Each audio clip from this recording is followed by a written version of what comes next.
So Jesse, congratulations on this incredible film. We all love it. Can you talk about, first off, how you connected with Pastor Ranke and how you decided to focus on him as a subject? Sure. So I was interested in the sort of the larger story of what was happening in North Dakota and this extraordinary boom town in modern day America, and what life was like there, why people were heading there from all over America. And I was sitting at home reading the Williston Herald online, and I read a clergy column that Jay published in the paper. He used to write for the newspaper, the same paper that goes after him in the film. And in the column, he called on Williston to welcome these men who were coming.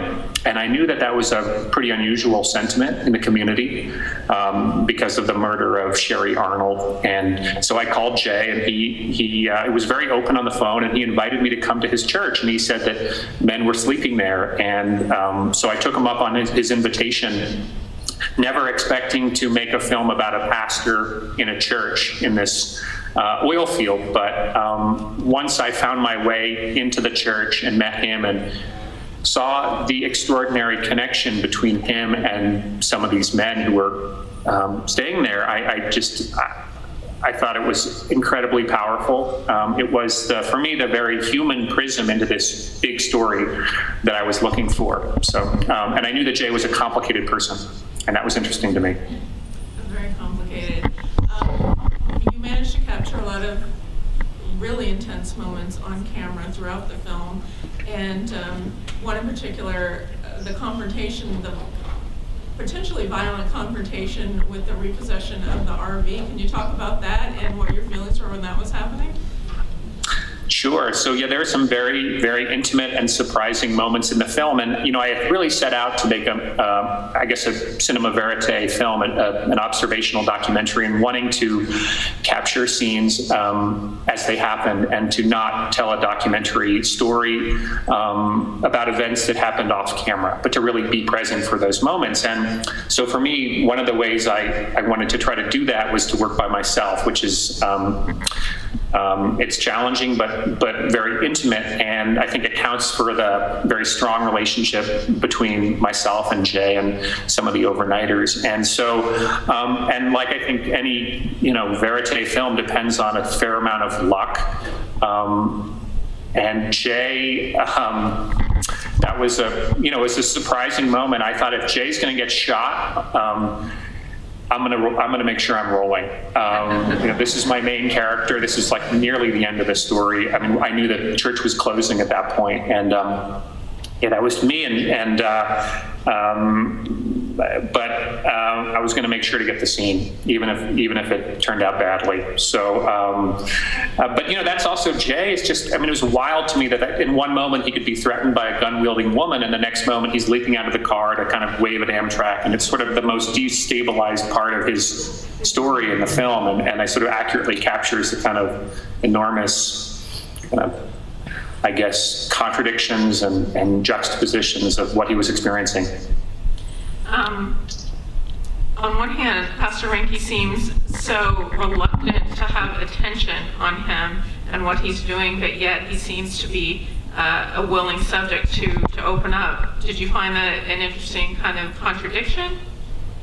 Well, I knew that Jay was really a walking contradiction, and that in some ways, one of the first things he ever said to me was that no one has pure motives.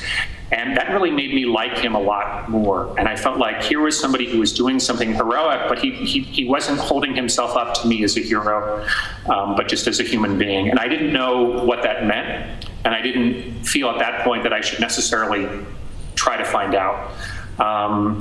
But I felt like in crossing the line to help these men and really alienating everybody in his life, and making a decision that was to him morally right and expression of his Christian faith, I thought that he'd done something that I could really relate to as someone who didn't grow up in the church and wasn't a Christian. But I also knew that was going to end badly. I could see that, and that he was, I think he was looking for a way out of a box that he found himself in many different ways in his life. Okay. This is a good time to open it up to questions. Why don't we start over here? Hi, first of all, fantastic film. Thank you so much. I'm so glad you came. This was wonderful. I had a question. When he talks at the very end about having sexual relationships outside of his marriage, were those with people who participated in the Overnighters program, or were those people separate from that? Because those are very different sets of ethical implications, and I was kind of confused about what the film might be implying at the end. So just want to know. You know, I don't know the answer to that question. I do know that, you know, for Jay, this has been a struggle his whole life. I mean, this is not a new aspect of who he is. He's known this about himself and his, you know, sort of what he describes as brokenness, but his sexual identity has been, you know, with him since he was young. And so, but I did not know the person that he had a relationship with that is a basis for his dismissal from the church and his confession to his wife. It wasn't somebody that I filmed. And so you know, there was a certain amount of discretion that I had to respect for Jay about that. But I know that it wasn't, you know, and I think, however, I think you can see that for Jay, in his relationships with people in the program, that, you know, I think in deciding to embrace some of these men who brought their own problems, sometimes very profound problems with them, and his kind of total sacrifice and connection with them, that it really unleashed a set of forces within him and in his life that were uncontrollable. And I think you can sense that, you know, the complexity of those relationships with some of those men, which is why some people assume incorrectly that you know, one of those men is the person that he's referring to. But I think that it's easy to imagine how Jay might have crossed a boundary in his personal life, you know, in any other, in a different context, just because he's a human being and we make mistakes and we're fallible, as he admits, but because the program was also something that created a set of relationships that were very complicated. So the gentleman he referred to wasn't somebody who, the gentleman he referred to was not somebody who participated in that program? Or you? I don't know the person. Thank you. Over here.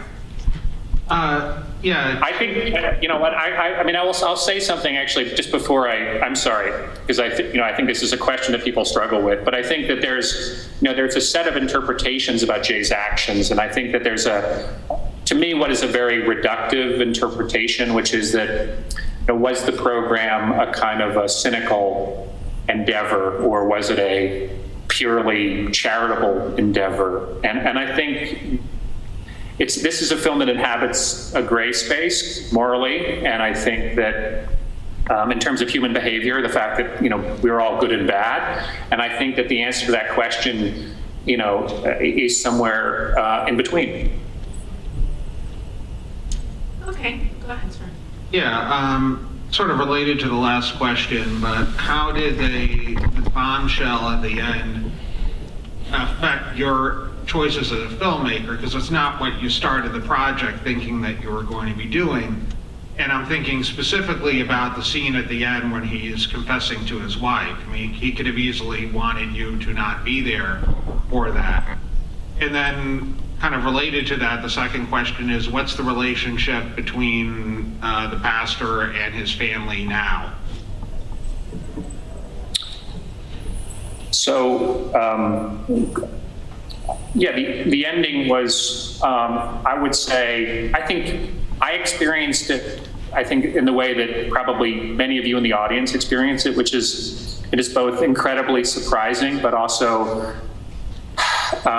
there was a sense of its outcome was actually embedded in other scenes and sort of things that Jay has told us, and as the stories unfolded, which is to say that, he tells these men that he's like them, that he is broken, like they are. And I don't think we really know what that means, but I think what the ending unlocks, what it unlocked for me when Jay's story took this unexpected turn, is actually a very important understanding of him as a human being, and his own sense of brokenness, and what he's concealing, and his relationship with men who are carrying those burdens, or carrying those stigmas, and his decision to fight on their behalf for their inclusion in the community comes not just because this is how he wants to lead a good Christian life, but because of who he is deep down inside.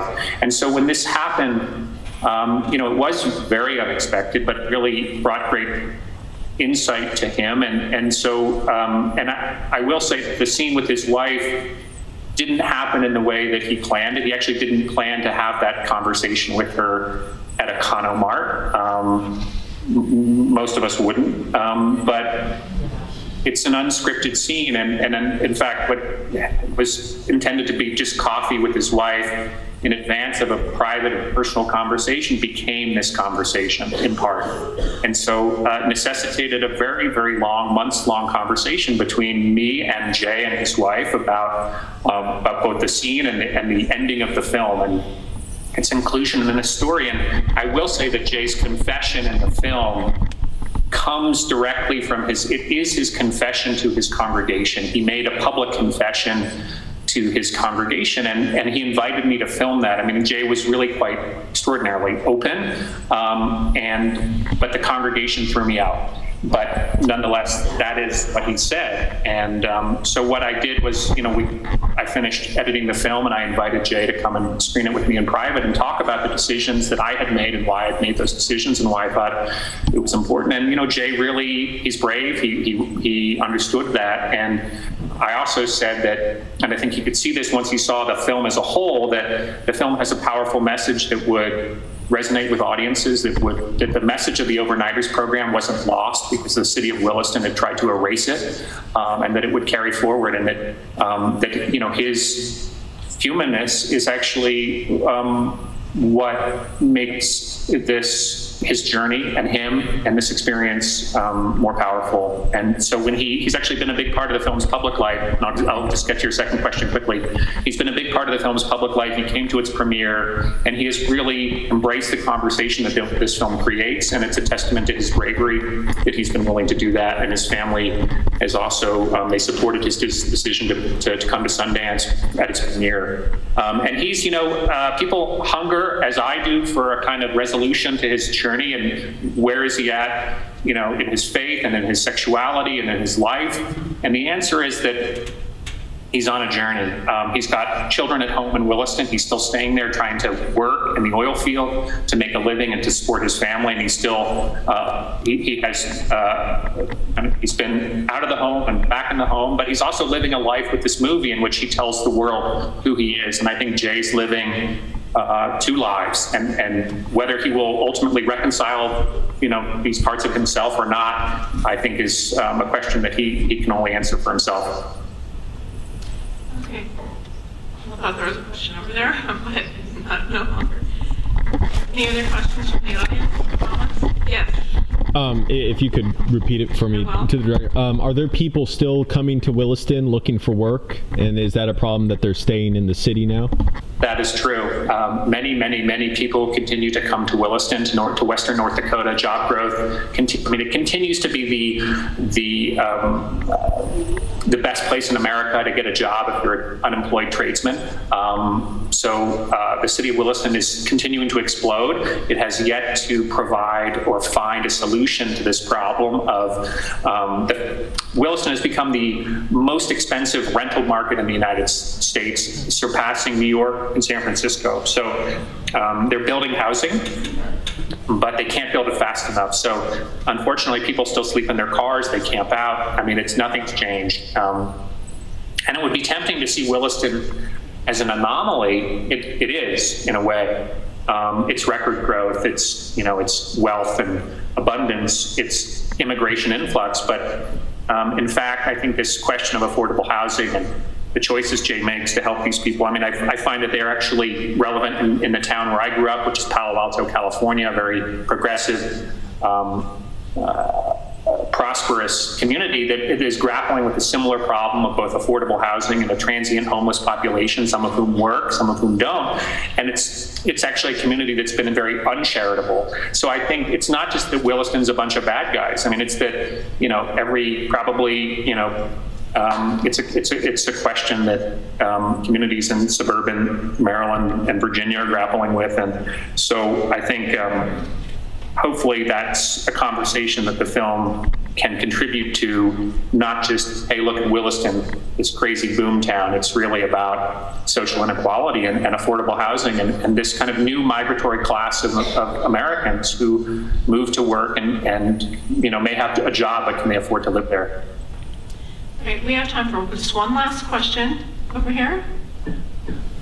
I'm also curious about Williston and the overall boomtown story, especially because it seemed like so many of the characters, it turned out to be a bad thing in their life to have come to Williston. I don't know if that was a part of the creative choice in the stories that you were telling, or that's really the lens that the conclusion that you see this film taking about going to Williston. I mean, I'm not going to hold it up as a sort of representative sample. It's not a piece of social science, but it's a story. But I didn't set out to follow people who I thought would fail. I think what I discovered is it's much, much harder to survive there than people realize. And I discovered that I think, what we all know about the age-old American narrative of self-invention and reinvention, that you can run to these places that seem to promise opportunity and redemption. But the truth is that you cannot really run from who you are and what you bring with you, whether they're your private burdens or your bad luck. Those things follow you. And that's true in Williston. So I really believe that Keegan, the 19-year-old boy from Wisconsin, would be the success story, that he would succeed. And I desperately wanted someone to succeed in my film. And Jay and I talked a lot about how few men who came through that program survived and made it and are still in Williston. And he said, I don't judge the program on the basis of whether or not people succeed or fail. It's that I gave them a chance to try. So. Well, with that, we're going to have to wrap it up. Thank you so much, Jesse, for being with us and for bringing the film to the